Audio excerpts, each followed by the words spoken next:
5 books and counting. The Tales from the Omni Vault continues to expand as a universe. Go ahead and check the links down in the description to get your copies today.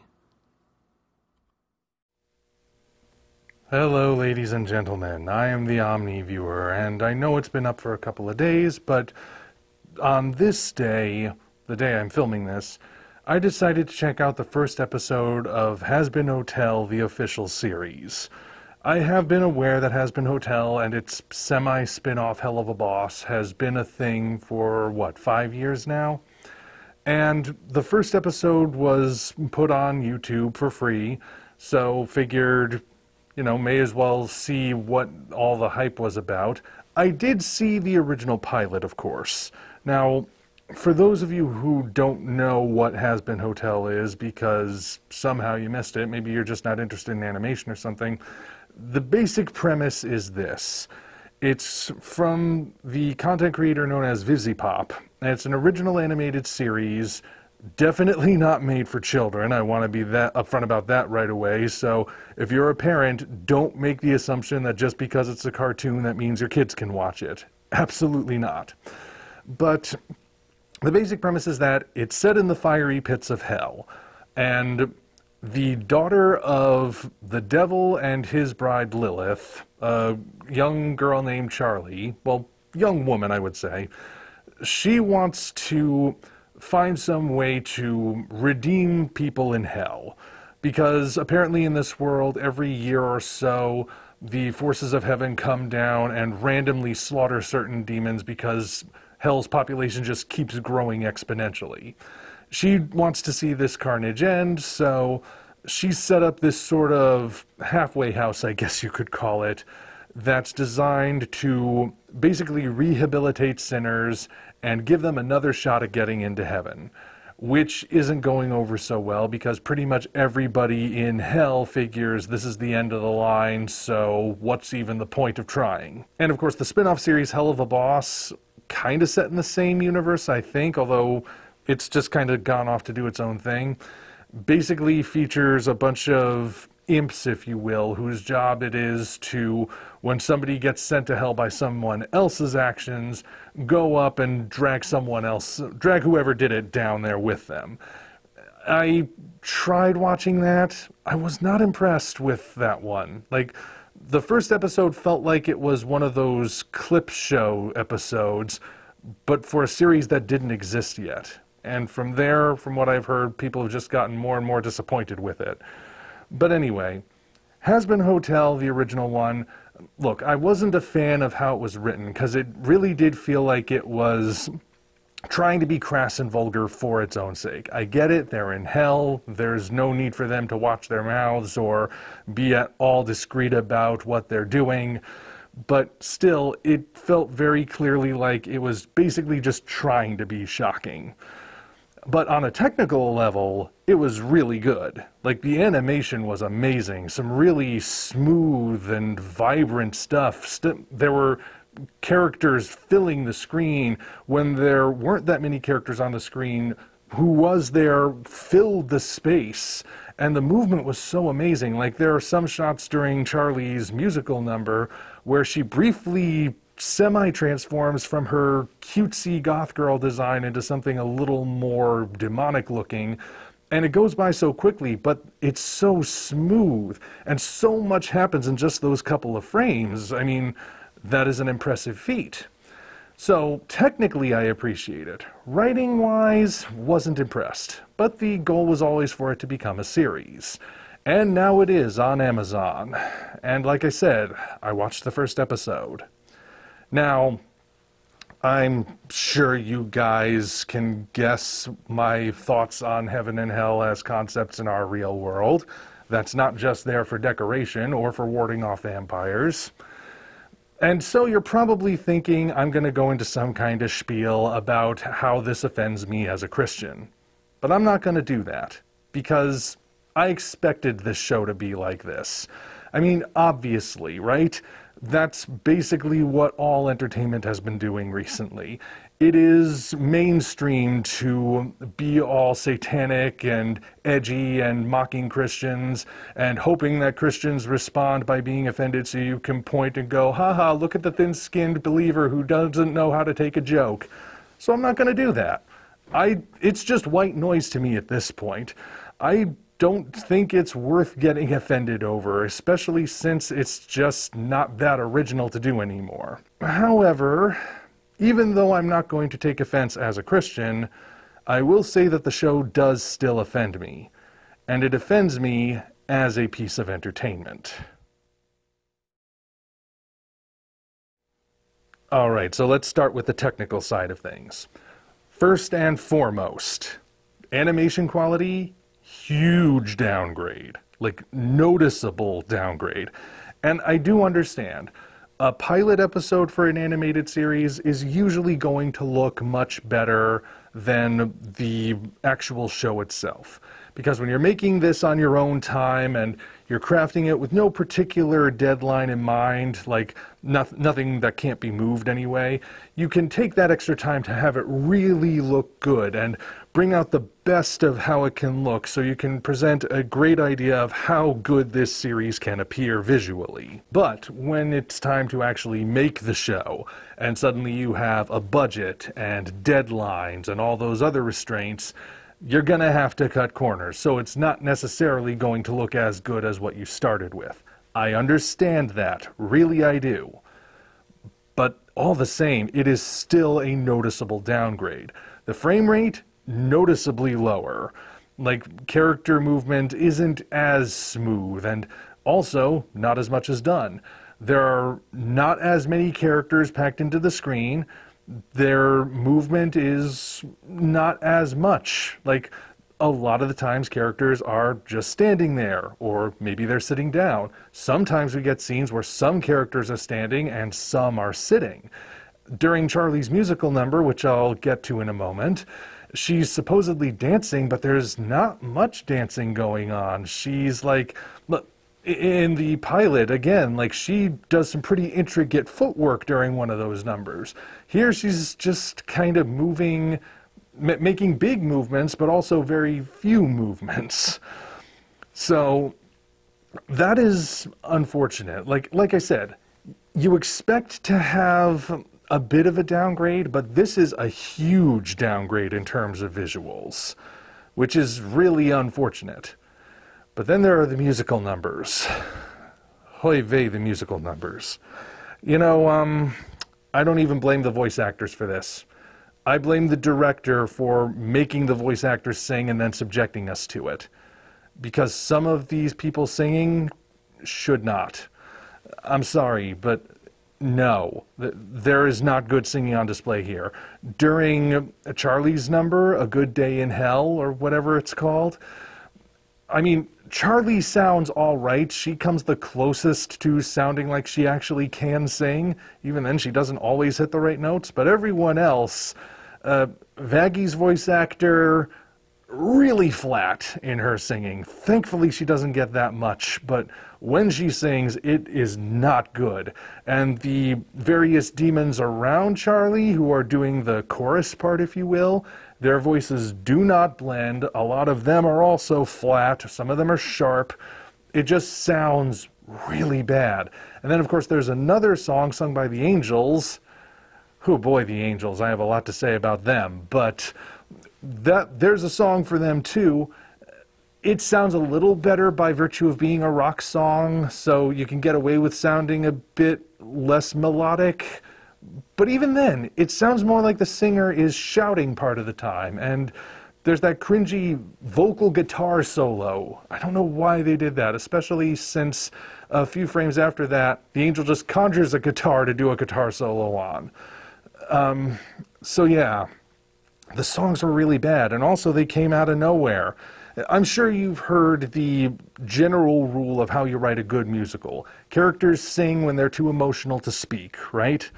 Well, the key to writing a bad musical is characters sing just for the heck of it, because it's been a few minutes and we need a song in here now. That's how this feels. Charlie suddenly starts singing her song. It's like, whoa, where did that come from? There was like no build up to that, no swelling of emotions or anything. And same deal with the second song.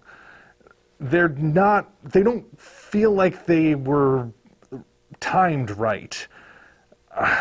And of course, that's on top of sounding terrible. I'm sorry I keep harping on that, but a song that sounds bad is a song that sounds bad. And again, I don't blame the voice actors for it. I'm not the one who told them to sing. It's the director who did that. You know, there are plenty of cartoons where there's music and singing involved, but the voice actors, for whatever reason, can't quite manage to get their voices to a place where they can sing in character, so they have to hire other singers who can sing in a voice that sounds like the character, and there's no shame in that. I feel like maybe that should have been done here. Unless it was, in which case, woof. But that's just the technical side of it. We still have to talk about the writing. Oh boy. As a writer myself who really likes good characterization and world building and whatnot, this really gets to me, this part. Okay, now let me start with something small, okay? So the second half of the episode has Charlie going to meet the representatives of heaven after the annual slaughter. Okay, so she enters the room. There are two angels there. One of them sitting at a table, one of them standing behind that guy. Charlie goes over to shake the guy's hand. He extends it. Her hand passes through his because he's a hologram or astral projection. I don't know. They have a spaceship, but they're spiritual beings. Whatever. The point is, he's not physically there. And he laughs at having pranked her because she thought he totally was there and faked her out by thinking she could get a handshake. Okay, we've established that. Not even 5 seconds later, the same angel picks up a plate of food and offers for Charlie to take a bite from what's on it. And Charlie reaches for it, apparently thinking the plate is there, only for her hand to pass through that. She fell for the same thing, seconds apart from each other. It's like... the only way this joke works is if Charlie is either a complete moron or if she has the memory of a goldfish. There's no other possible way. They could have saved the scene by just having the angel not interact with the plate. He just points to it being on the table and says, "Help yourself." Charlie sees it and is like, "Oh, I didn't notice that before, but I have no reason to think it's not physically here," and have the same effect. But no, he picks it up after establishing he's not physically in the room. That is some really careless planning of a joke. And you might think, well, maybe that was just the result of a miscommunication between the writers and the animators. That sort of thing can happen in animation. And I might agree with you if that was an isolated instance of careless writing. But it's not. It's just a mild example that happened to stick out to me. The bad writing, particularly when it comes to the world building, starts with the prologue. The prologue, of course, explains the setting. It's taking off of the creation story, the biblical one, with a mix of apocryphal lore and the Torah and whatnot. But it's taking the sympathy for the devil perspective, telling you what really happened, or at least what the devil wants you to believe really happened. And they're trying really hard to paint the evil characters as sympathetic, but they didn't think it through. Let me summarize it for you, okay? So, it starts with the creation of the universe, establishment of heaven and the angels. Weirdly, there's no mention of God, but whatever. And everything is perfect. Everything is wonderful. There's no sin in the world, no evil. Apparently, there's evil out there, but it's being kept out. They don't really explain that part. But in comes one of the angels, Lucifer, and he's a wide-eyed dreamer who has wonderful ideas of what we can do with this perfect creation. And the other angels, being staunch traditionalists, reject his ideas because they think those ideas are dangerous, so they shun poor Lucifer. Meanwhile, Adam and Lilith are created, Lilith being in some texts the woman that existed before Eve. They are created as equals, but Adam wants to be a domineering patriarch, and Lilith, being a free-thinking, strong, independent woman, refuses to submit.